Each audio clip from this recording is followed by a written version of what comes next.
اگر آج کے زمانے میں کوئی طریقہ مسلمانوں کے پاس ہے کہ جس سے وہ اپنی زندگیوں کو سنوار سکیں، وہ زندگی امام حسین ہے کہ پورا سال نسلوں کو تباہ کرنے کی کوشش کی جاتی ہے بے حیائی کے ذریعے سے، فلموں، ڈراموں، سوشل میڈیا کے ذریعے سے، اور یہ 10 دن محرم کے امام حسین روح کی پلیدی کو مٹا کر انسان کو بلندیوں کی طرف لے کر جاتے ہیں۔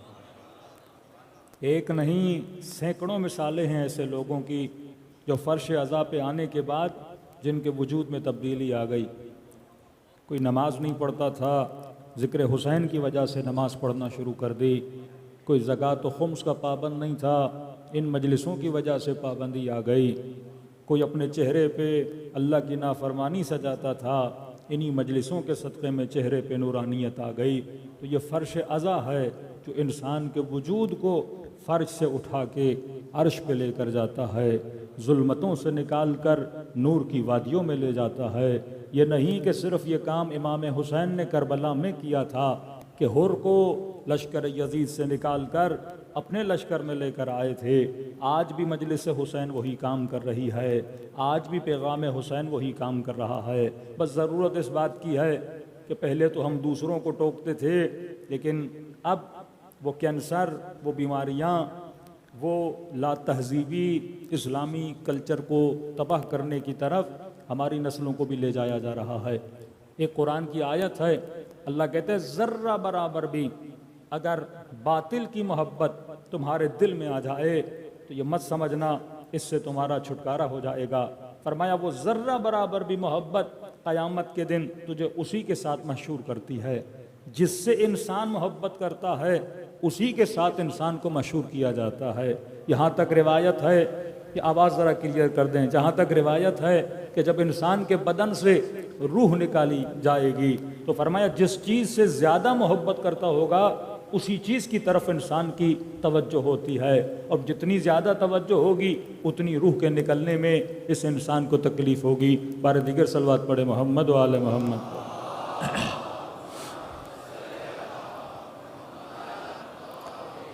یہ آج لاؤڈ کی سیٹنگ خراب ہے، میرے گلے کو بھی کھینچ رہا ہے۔ بار دیگر صلوات پڑھے محمد و آل محمد۔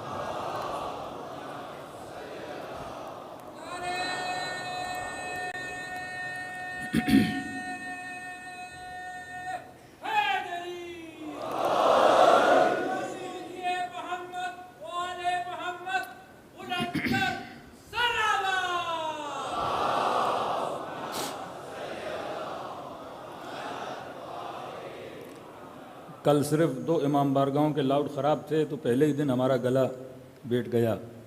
تو یہ بھی حکمت اور عقل ہے، کیونکہ خطیب کو مجمع کے ساتھ اگر کوئی چیز کنیکٹ کرتی ہے وہ لاؤڈ ہے، جس طرح اللہ سے بندے کو کنیکٹ امام کرتا ہے۔ تو لاؤڈ خراب ہو تو خطیب کی آواز مجمع تک نہیں جاتی، اور امام خراب چنا جائے تو امت کا ستیہ ناش ہو جاتا ہے۔ یہ جو واسطے ہوتے ہیں ان کا صحیح ہونا بڑا ضروری ہے۔ IRC کا شرح میں نے یہ عرض کیا کہ آج شیعہ کنفیوز نہیں ہیں۔ کس چیز میں کنفیوز نہیں ہیں؟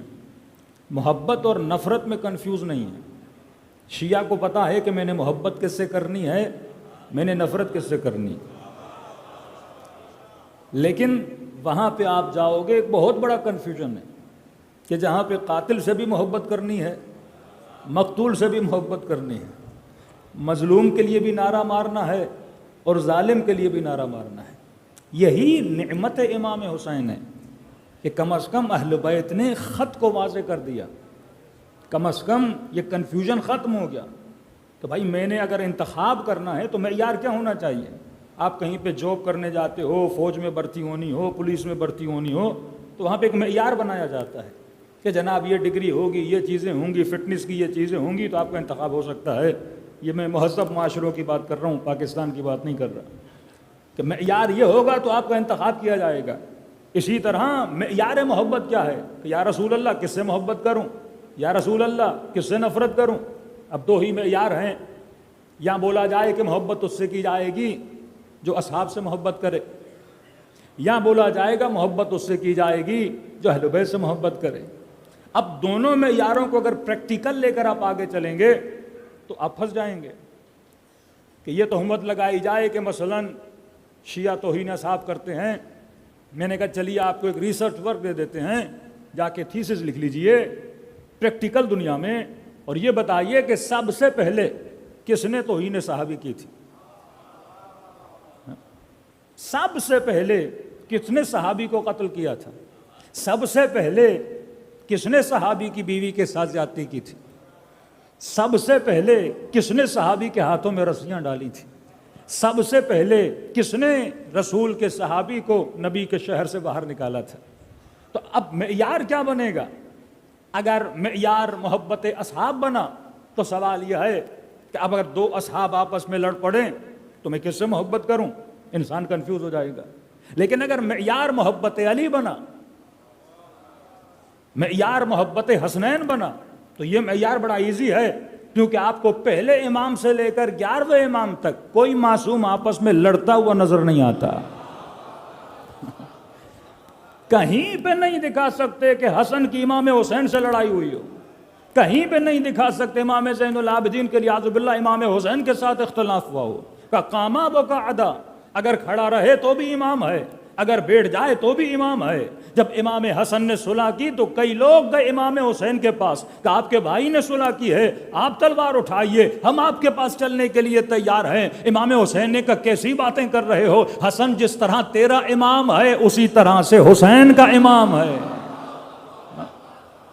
کہیں پہ اختلاف نہیں ملتا، لیکن جمل میں آؤ علی اور زبیر کا آمنا سامنا، علی اور طلحہ کا آمنا سامنا، صفین میں آؤ ادھر بھی صحابی ادھر بھی صحابی، نہروان میں آؤ تو یہاں بھی ہو وہاں بھی وہ ہیں۔ تو اختلاف اصحاب میں تو ملتا ہے لیکن اختلاف اہل بیت میں نہیں ملتا۔ تو لہٰذا ایزی طریقہ یہ بنا کہ میں معیار محبت اسے بناؤں جہاں مجھے اختلاف نظر نہیں آتا، اور جس کی قرآن بھی تائید کرتا ہے کہ قُلْ لَا أَسْأَلُكُمْ عَلَيْهِ أَجْرًا إِلَّا الْمَوَدَّةَ فِي الْقُرْبَى، کہ حبیب انہیں کہہ دیجئے کہ ہم کچھ بھی نہیں چاہیے، بس اگر چاہیے تو محبت محمد اور آل محمد چاہیے۔ ارے دوسری دلیل آپ کو دے دیتا ہوں۔ غدیر خم میں ہاتھ کو بلند کر کے کہا کہ من کنت مولا ہو فہذا علی مولا۔ چاہے مسلمانوں کی تفسیر کو مان لیا جائے کہ من کنت مولا کا ترجمہ یہ ہے کہ میں محمد سے جو محبت کرتا ہے وہ علی سے محبت کرے، مجھ محمد کو جو دوست رکھتا ہے وہ علی کو دوست رکھے۔ تو کم از کم حق و باطل کا معیار بناؤ تو علی کی دوستی کو بناؤ۔ جو علی کا دوست ہے وہ حق ہے، جو علی کا دشمن ہے وہ باطل ہے۔ صلوات پڑھے محمد وآل محمد پر۔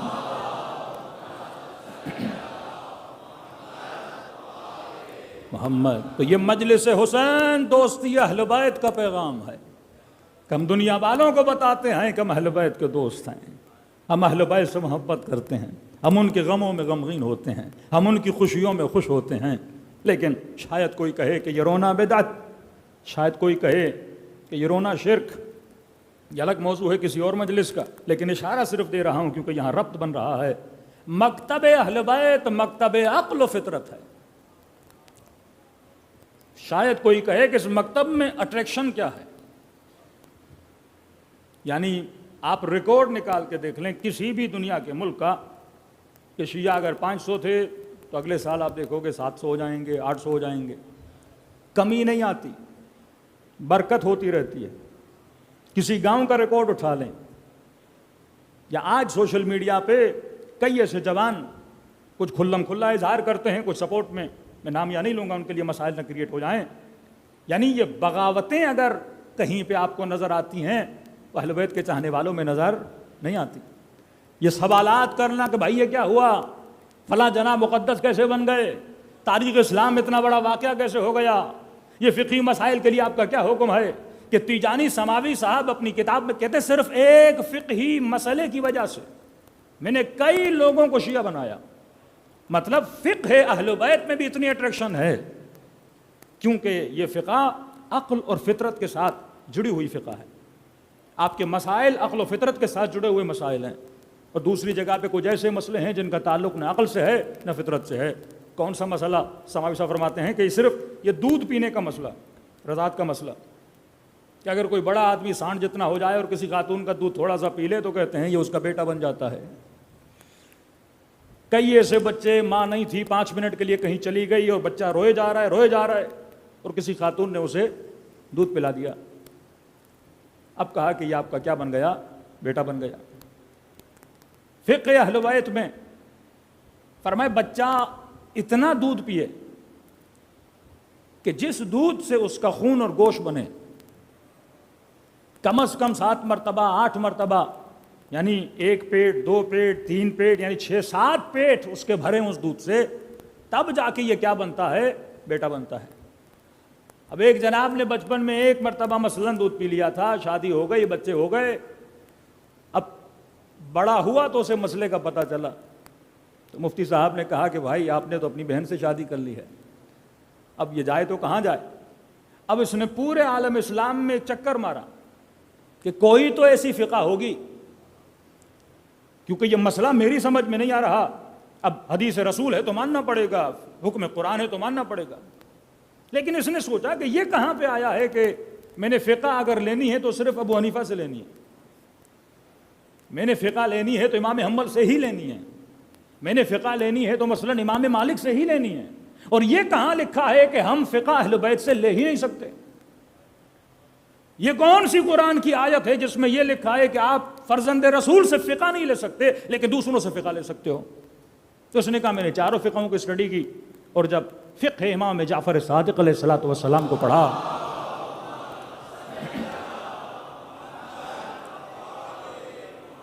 وہاں سے اس کو پتا چلا کہ امام کی فقہ میں یہ فتویٰ ہے کہ نہیں بھائی اتنا دودھ پیے، اور یہ صرف بچے کے لیے حکم ہے۔ اب یہ نہیں کہ 10 سال 20 سال کا آدمی دودھ پیتا، بچہ جو صرف گوشت نہیں کھاتا، سبزی نہیں کھاتا، یخنی نہیں کھاتا، وہ صرف ماں کا دودھ پیتا ہے، یہ حکم اس کے لیے ہے۔ لیکن وہاں یہ ہے کہ بڑا بھی ہو جائے، 20 سال کا جوان ہو گیا، مارکیٹ میں چرغے ورغے کھا کے آیا اور کسی نے کہا کہ ہم آپ کو اپنا بیٹا بنانا چاہتے ہیں لہٰذا تھوڑا سا دودھ پی لیجئے، تو کہا یہ بھی کیا ہو جاتا ہے؟ بھائی ہو جاتا ہے۔ معصوم نے کہا نہیں، صرف دودھ پیتا بچہ، وہ بھی اتنا دودھ پیے کہ اس سے اس کا کیا بنے؟ گوشت اور خون بنے۔ ایک پورا ملک ایک فقہی مسئلے کی وجہ سے شیعہ بنا، پورا ملک ایران ایک فقہی مسئلے کی وجہ سے۔ بادشاہ کو غصہ آ گیا، بیوی کو طلاق دے دی، مفتی صاحب نے کہا اب تو ہوگا حلالہ۔ اب بادشاہ غیرت مند، شاید رات کو نشے میں بھی تھا، غصے کے عالم میں بیوی کو دے دیا۔ صبح جب اٹھا تو بیوی دیکھنے کے لیے نہیں آ رہی، پانی لے کر نہیں آ رہی، خدمت کرنے کے لیے نہیں آ رہی۔ کہ بادشاہ سلامت، مفتی صاحب کا فتویٰ ہے کہ طلاق ہو جاتی ہے۔ وہ بھی اگر اس مکتب میں آیا فقہ اہل بیت کی وجہ سے کہ میرے چھٹے امام فرماتے ہیں طلاق وہ ہو جو انسان ہوش و حواس میں دے، نشے میں کیے ہوئے فیصلے، غصے میں کیے ہوئے فیصلوں کی کوئی معیار نہیں ہوتی، کوئی قدر و قیمت نہیں ہوتی۔ تیسرا مسئلہ، انڈیا میں اتنا بڑا کیس چلا کہ اگر ایک مرد 3 مرتبہ بیوی کو کہہ دے کہ میں نے تمہیں طلاق دی اور طلاق دی، کہ یہ 3 طلاقیں ہو جاتی ہیں۔ میں نے کسی صاحب سے کہا اگر 100 بار کہے تو پھر کتنی ہو جاتی ہیں؟ یہ تو اسی قاضی کا فیصلہ ہوا جس نے کہا فلاں جناب کو 100 مرتبہ پھانسی دی جائے۔ جناب موت تو ایک ہی بار آتی ہے، اب آپ اسے 1000 بار پھانسی دو یا اسے 200 بار پھانسی دو، تو اگر 100 مرتبہ بھی کہے میں نے طلاق دی، وہ طلاق ایک ہی کاؤنٹ ہوتی ہے۔ لوگوں کی زندگیاں تباہ و برباد ہو گئیں اسی حلالے کے چکر میں، غیرتیں لوگوں کی پامال ہو گئیں صرف ایک غلط مسئلے کو بیان کرنے کے لیے۔ تو فقہ اہل بیت علیہ الصلوۃ والسلام فقہ فطرت ہے، فقہ عقل ہے۔ یہاں پہ آپ کو عقل ملتی ہے، یہاں پہ آپ کو فطرت ملتی ہے، اور یہی گریہ جس کا تعلق دائماً انسان کی فطرت سے ہے، اس پہ بھی پابندیاں لگا گئیں کہ ماں مر جائے تو رو نہیں بدعت ہے، باپ مر جائے تو رو نہیں بدعت ہے۔ یہ شقاوت قلب ہے، یہ سختی قلب ہے، یہ نابودی فطرت ہے کہ انسان کی فطرت کو تباہ و برباد کر دیا جائے۔ کس چیز کے ذریعے؟ گریے کو روکنے کے ذریعے سے۔ صلوات پڑھے محمد والے محمد پر۔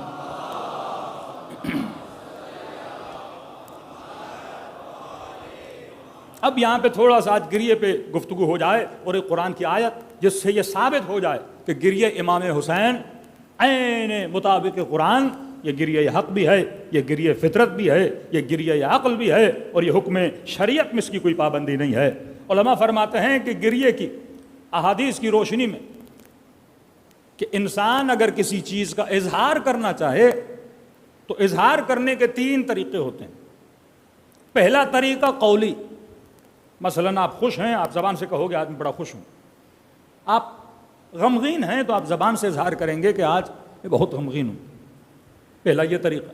دوسرا طریقہ ہے کتبی، کہ کئی لوگ ہیں وہ صحیح سے بیان نہیں کر سکتے لیکن لکھتے بڑا اچھا ہیں. جیسے 14 شعبان کو کہتے ہیں عریضہ لکھو، مطلب اگر دل کی باتیں زبان سے بیان نہیں کر سکتے تو لکھ کے بیان کرو. آپ نے خط میں لکھا، محبت کا اظہار کیا، آپ نے خط میں نفرت کا اظہار کیا، آپ نے خط میں شکایت کا اظہار کیا. پہلا طریقہ زبان سے، دوسرا طریقہ لکھ کے بیان کیا جاتا ہے. تیسرا طریقہ ہے نہ کتبی ہے نہ قولی ہے، نہ لکھ کے بیان کرنا ہے نہ کہہ کے بیان کرنا ہے، اور جو بہترین طریقہ ہے وہ کہتے ہیں چہرے سے اظہار کرنا. کیا آپ نے کسی کے چہرے کو دیکھا، آپ نے کہا لگتا ہے کہ آپ آج رات سوئے نہیں، آپ کے چہرے پہ تھکاوٹ ہے، آپ کے چہرے سے لگتا ہے کہ آپ پریشان ہو، آپ کے چہرے سے لگتا ہے کہ آپ غمگین ہو. روایات میں جس چیز کی تاکید آئی ہے غم امام حسین کے لیے، فرمایا اظہار کس سے کرو؟ چہرے سے کرو.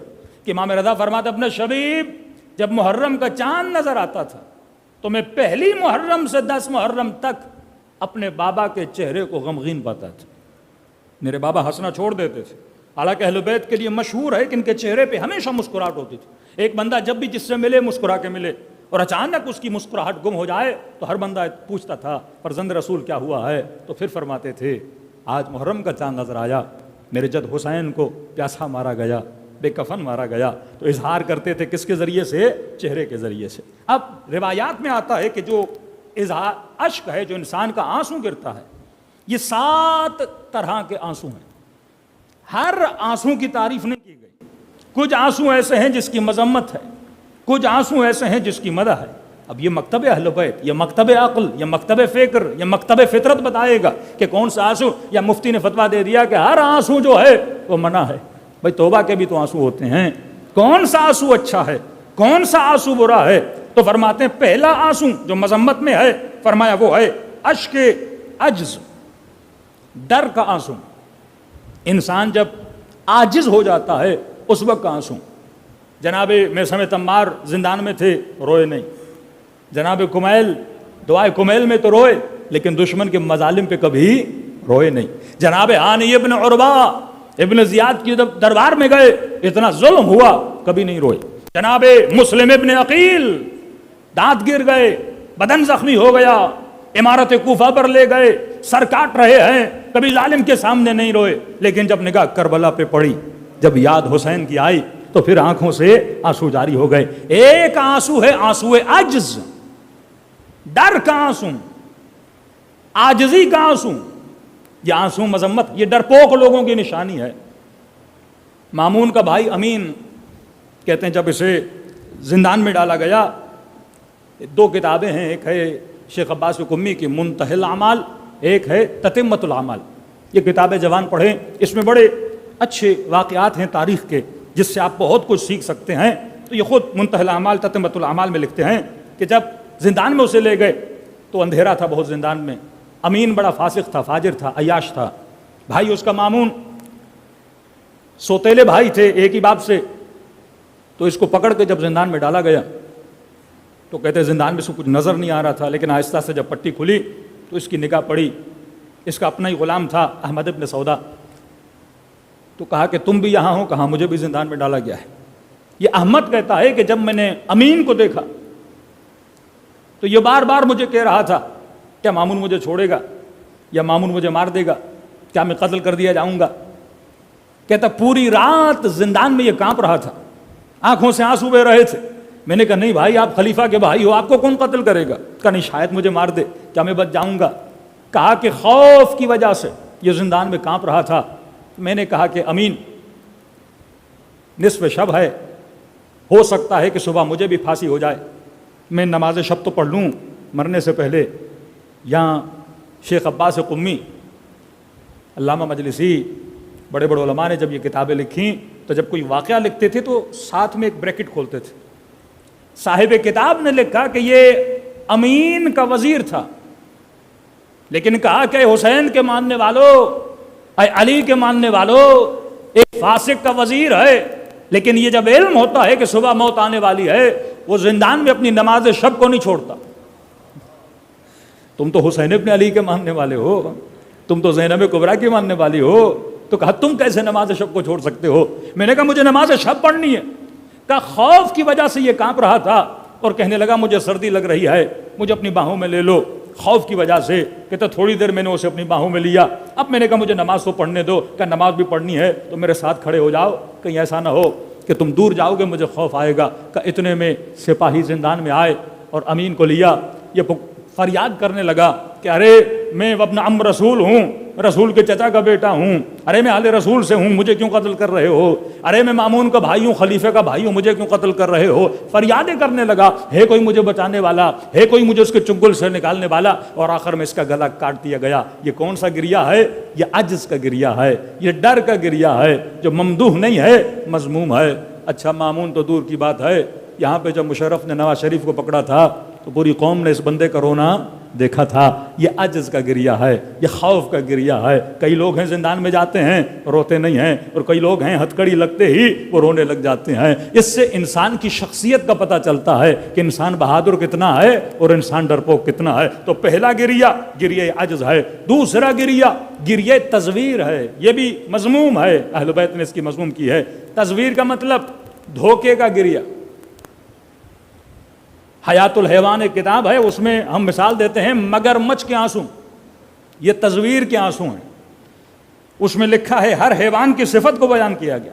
کہتے ہیں مگرمچھ جب شکار کے لیے نکلتا ہے تو اپنا جفت, اپنے مادے کو اپنے ساتھ لے کے جاتا ہے, اور جب شکار کھا کے اس کا پیٹ بھر جاتا ہے اپنے مادے کو اپنی پیٹھ پہ بٹھا کے لے جاتا ہے, اور جب اس کا پیٹ کھا کے بھر جاتا ہے تو یہ بھاری ہو جاتا ہے, اور جب بھاری ہو جاتا ہے تو اسی مادہ کو واپس نہیں لا پاتا.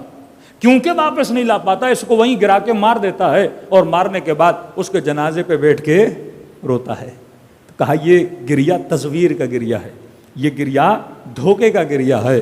رسول خدا نے ایک بندے کو بدر میں پکڑا, اور جیسے پکڑا تو یہ رونے لگا, یا رسول اللہ مجھ سے بڑی غلطی ہو گئی, یا رسول اللہ مجھ سے بڑی خطا ہو گئی, یا رسول اللہ آج کے بعد آپ کے مقابلے میں نہیں آؤں گا, آج کے بعد میں آپ سے لڑنے کے لیے نہیں آؤں گا, یا رسول اللہ میرے چھوٹے چھوٹے بچے ہیں, میں مر گیا تو میرے بچوں کا کیا ہوگا؟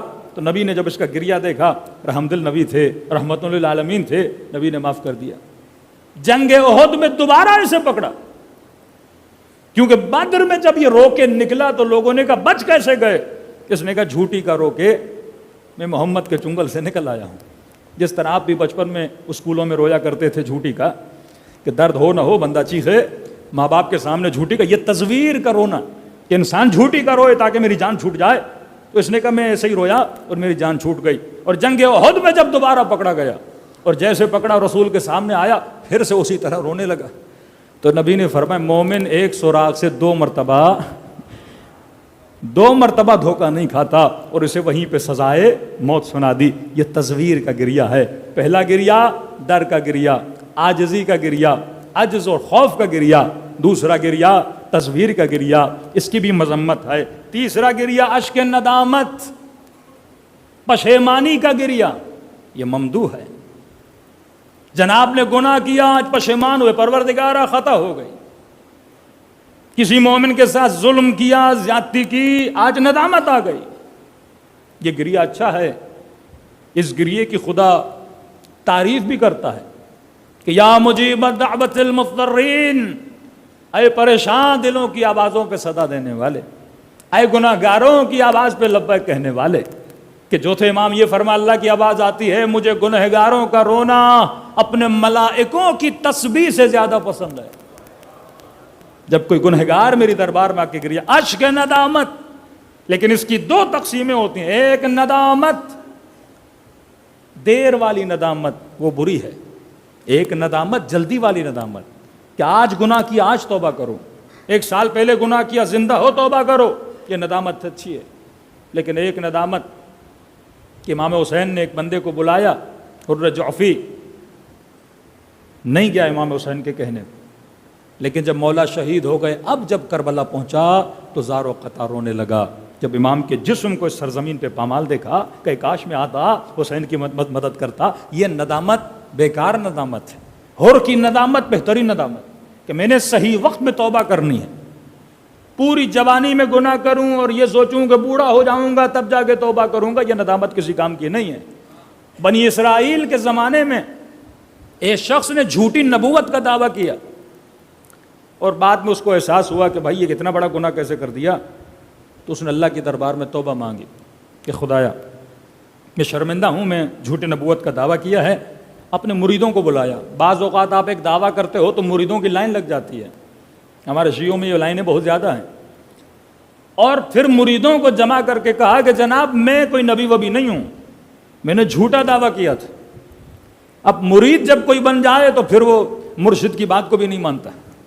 مرید نے کہا کہ بھائی آپ ہو نبی؟ کہا بھائی میں خود کہہ رہا ہوں کہ میں نبی نہیں ہوں۔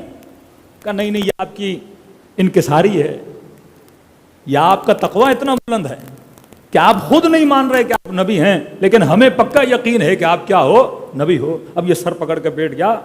اللہ نے اپنے نبی پہ وحی نازل کی کہ جا کے اسے کہہ دو میں تب تک معاف نہیں کروں گا جب تک گمراہوں کو واپس اپنے راستے پہ خود نہیں لاتا۔ جس نے گمراہ کیا ہے جناب مسلم ابن عقیل جب سر کاٹا جا رہا ہے امارت کوفہ پر، ایک ہی چیز کی ڈیمانڈ کر رہے ہیں،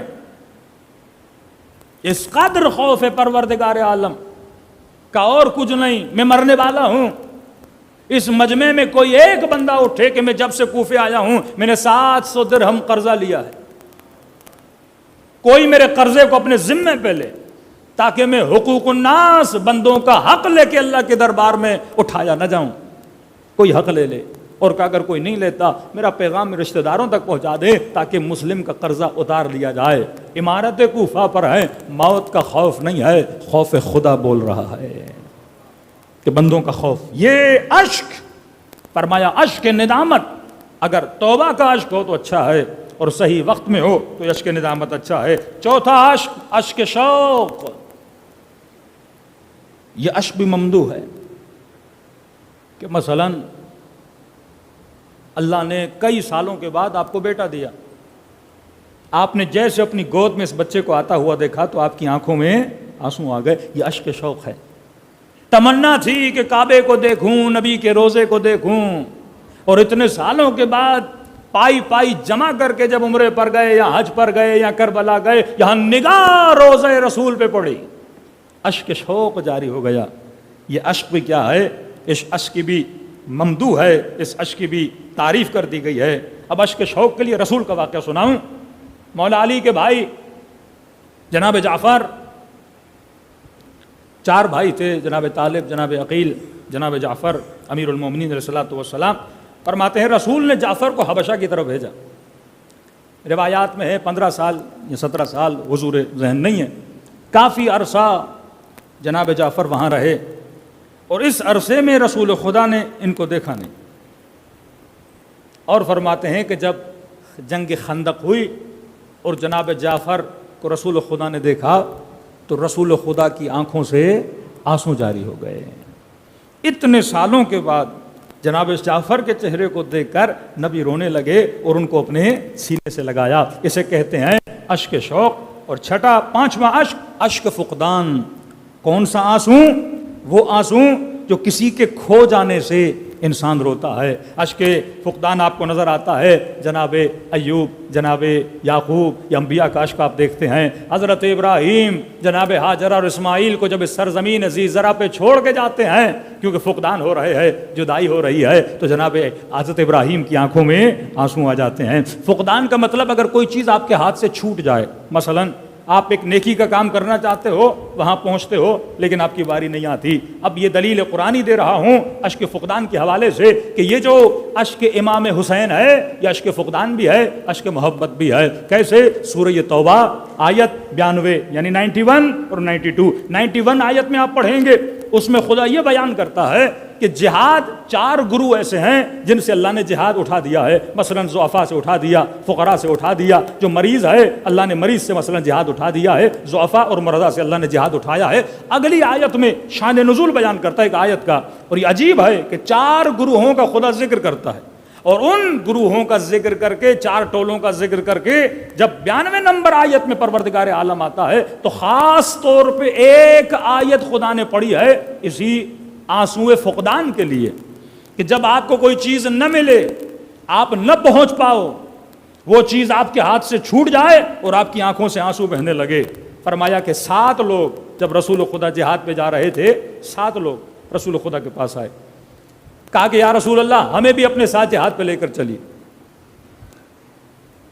تو اب بالکل رسول خدا تیار, گھوڑے پہ سوار ہیں, پورا لشکر تیار ہے, آمادگی ہے کہ جہاد کے لیے روانہ ہوا جائے.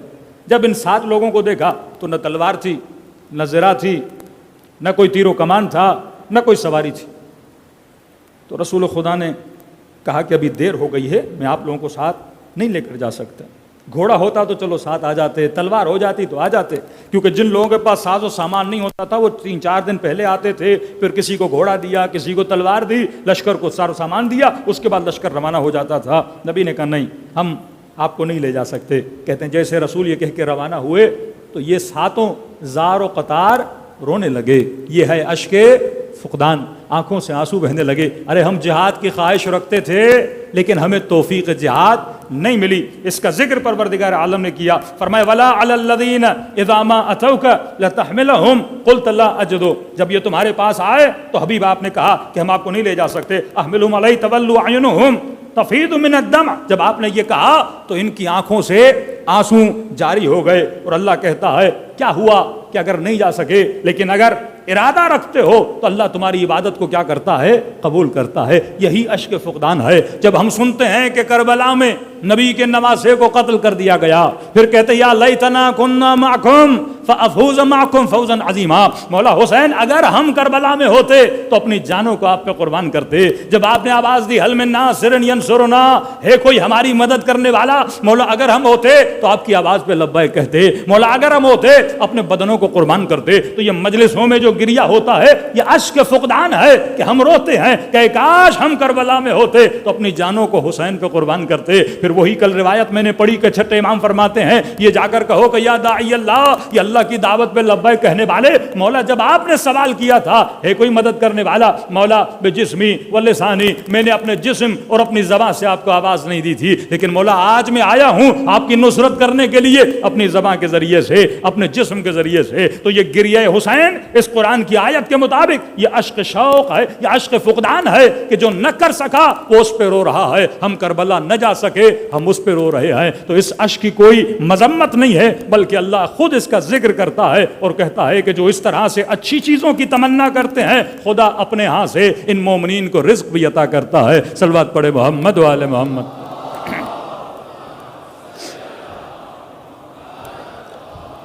بس وقت بہت گزر گیا, 2 اشک اور ہیں. چھٹا آنسو اشک رحم ہے. یہ انسانیت کی نشانی, وہ اشک جو رحم دلی کی وجہ سے, وہ آنسو جو رحم دلی کی وجہ سے آتا ہے. رسول خدا کے بیٹے جناب ابراہیم 18 مہینے کے نبی کی گود میں جان دی اور دنیا سے چلے گئے. کہتے رسول نے زار و قطار رونا شروع کر دیا. کچھ دیکھنے والوں نے اعتراض کیا یہ نبی ہے بیٹے کے جانے پہ رو رہا ہے. تو رسول نے فرمایا یہ اعتراض کے آنسو نہیں ہیں, یہ رحم کے آنسو ہیں. من لا یرحم لا یرحم, جو رحم نہیں کرتا اللہ بھی اس پہ رحم نہیں کرتا. یہ رحم دلی کی نشانی ہے. حابیل و قابیل کا واقعہ, کہتے ہیں 1 مہینے تک حضرت ابراہیم روتے رہے.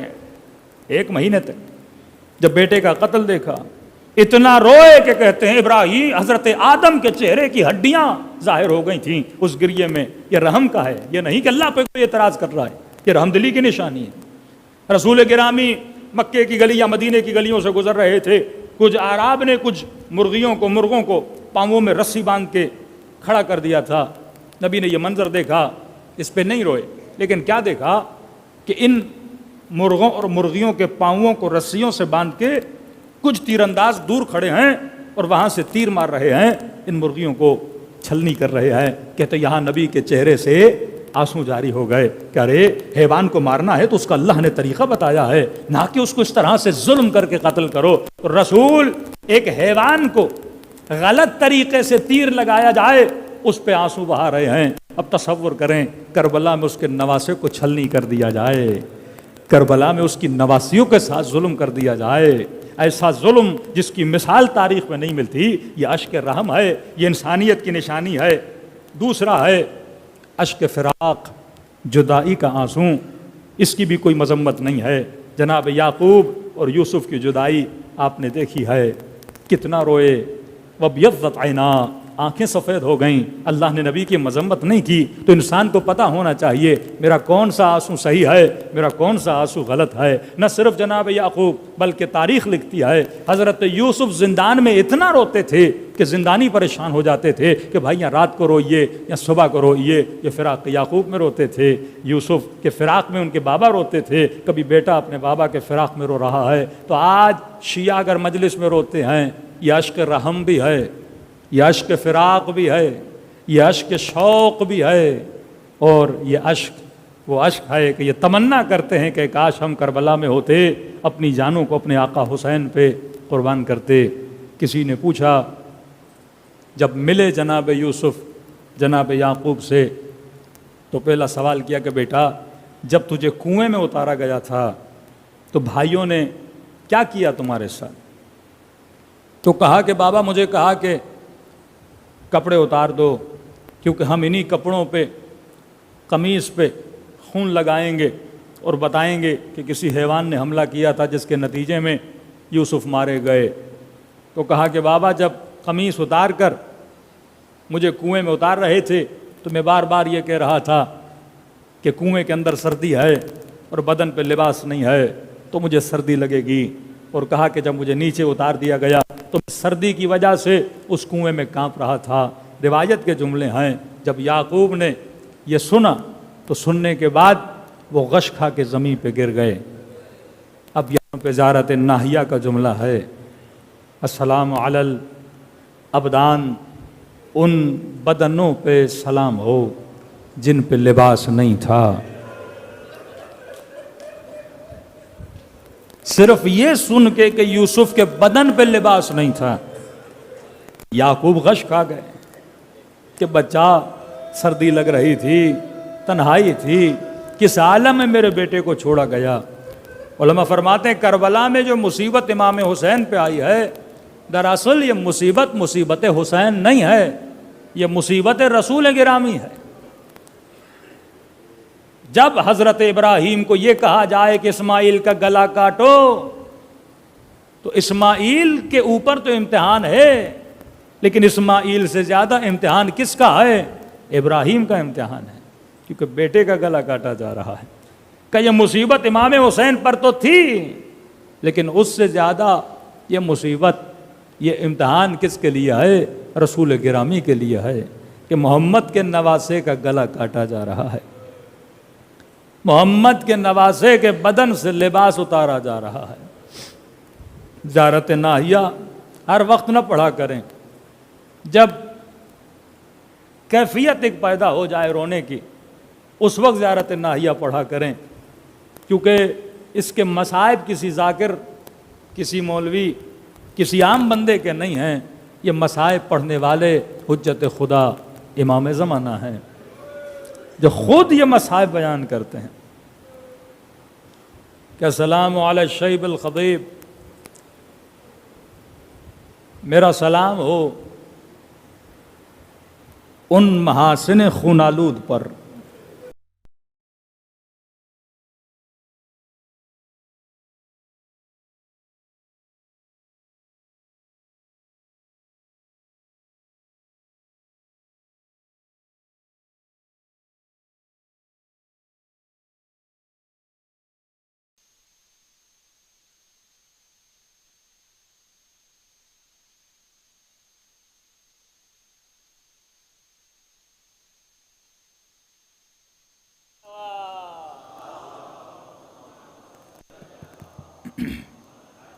بارہ دیگر صلوات پڑھے محمد و آل محمد۔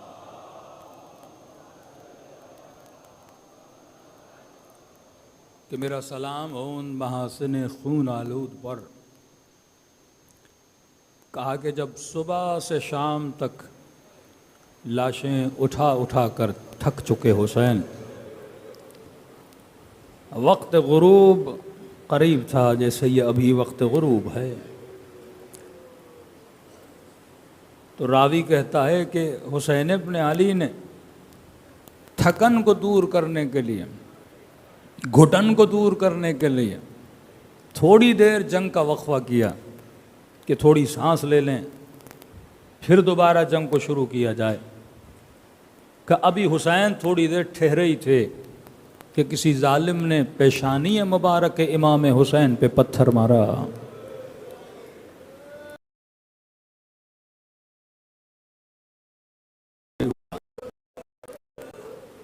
اور یہاں امام حسین نے چہرے سے خون کو ہٹانے کی نیت سے ہاتھ بڑھایا کہ ابھی ہاتھ بڑھا نہیں تھا کہ حرملہ نے حسین کو تیر مارا۔ راوی کہتا ہے یہ تیر بڑی کوشش کی حسین نے کہ آگے سے نکالیں، لیکن نہ نکلا، تو حسین ابن علی نے پیچھے سے اس تیر کو نکالا اور اسی خون کو اپنی داڑھی پہ ملا۔ یہ وہ منظر ہے جس پہ امام زمانہ سلام کر رہے ہیں۔ وعلی الخد الطرید، پھر فرماتے میرا سلام ہو اس چہرے پر کہ اب جب خون بہا اور چہرے کی داڑھی پہ خون ملا کہ اب حسین کے بدن میں طاقت نہ رہی، گویا آنکھوں پہ اندھیری آ گئی، اور کہا کہ چہرے کے بل سرزمین کربلا پہ گرے۔ یا آپ سن رہے ہو امام زمانہ دیکھ کے بیان کر رہے ہیں کہ مومن ان دنوں میں اگر تیرا دل غمگین ہو جاتا ہے تو یہ تیرا کمال نہیں ہے، یہ توجہ قلب امام زمانہ ہے کہ جو ہمارے دلوں پر ہوتی ہے۔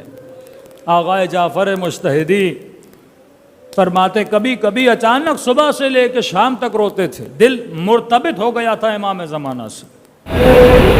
اور جب کسی مومن سے ملتے تھے اور پوچھتے تھے آج کون سا دن ہے، اور مومن بتا دیتا تھا قبلہ مثلا آج فلاں امام کی شہادت ہے، تو کہتے تھے میں تبھی کہوں صبح سے ابھی تک میرا دل رو کیوں رہا ہے۔ جب دل حجت خدا سے مل جاتا ہے تو میرے عزیز اس میں گریہ جاری ہو جاتا ہے۔ دلوں کو کربلا کی طرف روانہ کریں، سلام کریں اس وجود اور مقدس امام حسین پہ جس کی ذات کی وجہ سے آج ہماری زندگیاں روحانیت میں بدلی ہوئی ہیں۔ سب مل کے السلام علی الحسین وعلی علی ابن الحسین وعلی اولاد وعلی اصحاب بلند آواز سے السلام علی وعلی علی ابن وعلی اولاد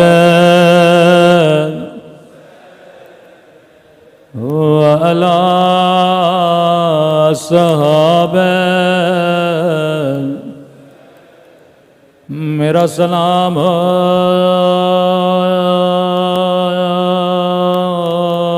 ان زخمی کلائیوں پہ۔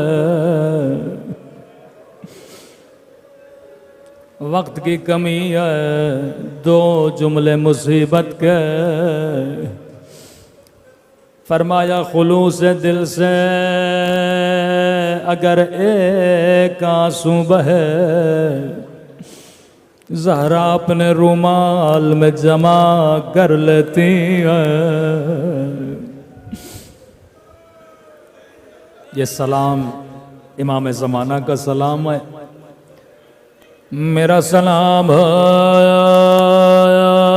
ان زخمی کلائیوں پر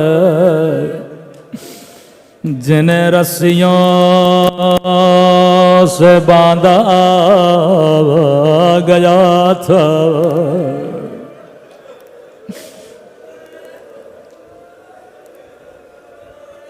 اگر کسی عام ذاکر کا سلام ہوتا میں کبھی نہ سوچتا علماء سے پوچھا گیا یہ کس کی کلائیاں ہے جسے امام زمانہ یاد کر کے رو رہے؟ فرمایا یہ کلائیاں زینب کی کلائیاں ہے، شریکت الحسین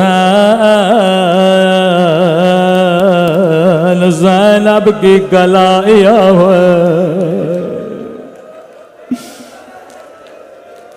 پھر میں نے بڑا سوچا بی بی زینب پہ تو بڑے بڑے مصائب آئے، ظالم نے تازیانہ مارا، امام نے وہ سلام نہ دیا، کسی نے نوک نیزہ سے مارا، امام نے وہاں سلام نہ دیا۔ میں نے کہا یقیناً کوئی بڑا منظر ہوگا کہ فرزند زہرا رو رہے ہیں۔ کہا ہاں یہ سلام خاص مقام کا سلام ہے، سنو گے کب کا سلام ہے؟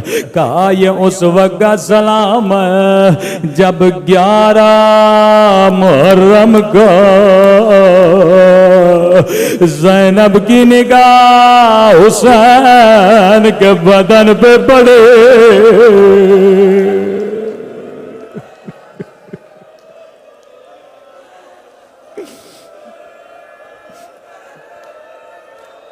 بہت پرانا جملہ ہے، جب نگاہ بھائی کے بدن پہ پڑے، کہا زینب ایسے گرے جیسے عباس گھوڑے سے گرے تھے۔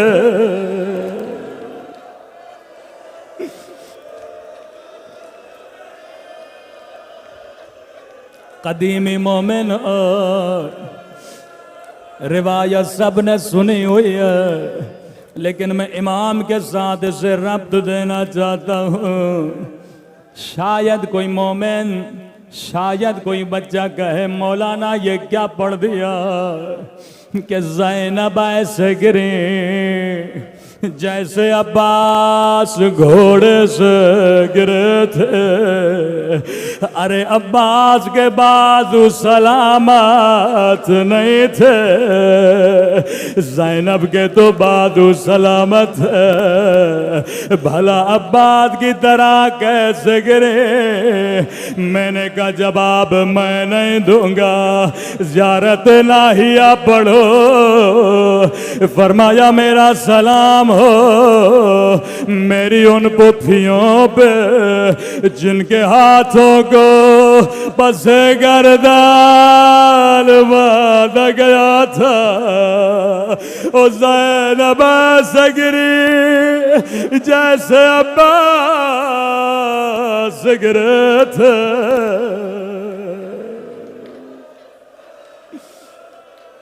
الا لعنت اللہ علی القوم الظالمین۔